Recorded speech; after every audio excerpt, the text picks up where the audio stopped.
Well, I'm still out here in the motorhome. It's a little dreary down here in southern Oregon. I live in Talent. That's about 4 or 5 miles from Ashland, where I serve the Christian Church of Ashland as their pastor. And it's a good relationship that we have. Say, today I'm doing this little video on prophets. What was the role of the prophets? And I've listed, a bunch of things here that I want to touch on, just briefly for each one. You know, the prophets were sort of a compliance attorney. You know, if you were a corporation or part of a corporation and you had entered into a lot of agreements with different entities, you would want to have an attorney on hand who could say how you were doing. If you were accepting federal funding, you'd need to be taking care of your relationship with minorities. You'd have to be caring for your tax matters.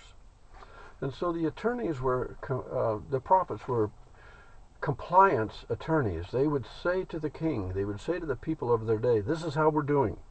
So in sort of a legal sense. But then there was also the moral sense.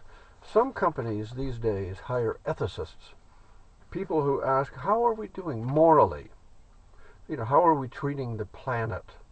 How are we really treating the community we live in? And so the prophet was that way too. It was more than just what are we required to do, but how are we doing treating the poor? That was a pretty big issue in old days, just as it is today, because people don't always like to spend time with the poor. You know, they're a drain on us. They need our money. They need our time. And so the ethicist was the one who said, as a prophet, we need to take care of people who are not just like us. They were also good at forecast. You know, they could forecast. You know, the way we're doing things right now, this is what we can expect. And so Jeremiah, for instance, would speak for God, and he would say this, look, the time's coming not far from now when God is going to cut us in two. Take a look at it.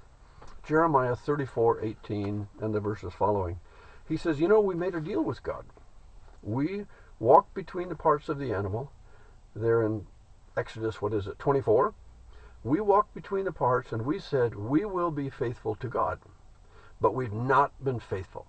And so Jeremiah, speaking for God, says in Jeremiah 34, you people walked between the parts. You made the covenant. You said we will be one with God. And if we're not, we deserve to be cut in two. And so Jeremiah says that's what's going to happen. You know, the priests and the leaders, they walk, all the people, they walk between the parts, but they haven't kept the terms. See, that's part of that covenant jargon. They have not kept the terms, so here's what's going to happen. God is going to lift the hedge that he's put around us. He's going to let the enemies come in and tear us apart. So they were forecasting what was going to happen. Now, the prophet also had this role. Prophets drew, it was like each one of them stepped up to the canvas and painted a picture of the coming Messiah. You know, Jeremiah, the weeping prophet, he would look at Jesus in a particular way. Isaiah 53, Isaiah talks about how the coming Messiah would not be someone we'd recognize because of being beautiful or having a particular charisma. He would be like a root out of dry ground, and we'll think of him as someone who's despised and forsaken even by God. So he says, be on the lookout for this. Be on the lookout, and he sketches something of what the Messiah is going to be like and what he's going to endure. And of course, David, you don't always think of David as a prophet, but you read there in Psalm, the 22nd chapter, that's very much a prophetic book. It quotes in advance the words of Jesus, my God, why have you forsaken me? It talks about how his hands and his feet will be pierced. And it talks about how they will gamble for his clothing. The soldiers did that when Jesus died.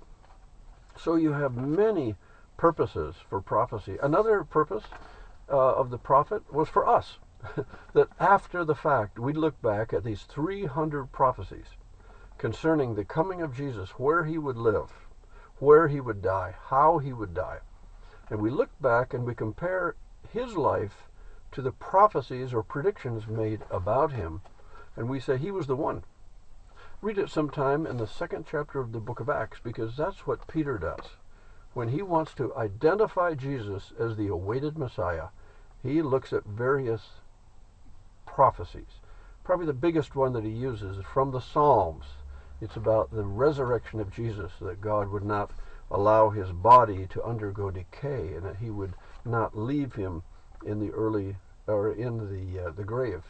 Now the early church depended on those prophecies to say, this is what was written, this is who Jesus was. Boy, they're one and the same. So the prophecies that were made were not only for people before Jesus, but at the time of Jesus, and even for us today.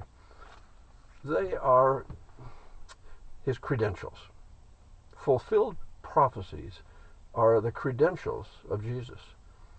And so I hope as you look at the prophets in the Old Testament that you'll realize they had a lot of roles, not just for people then, but even for us now. God bless you. Hey, I'm enjoying this class, and thanks for communicating with me. Talk to you again.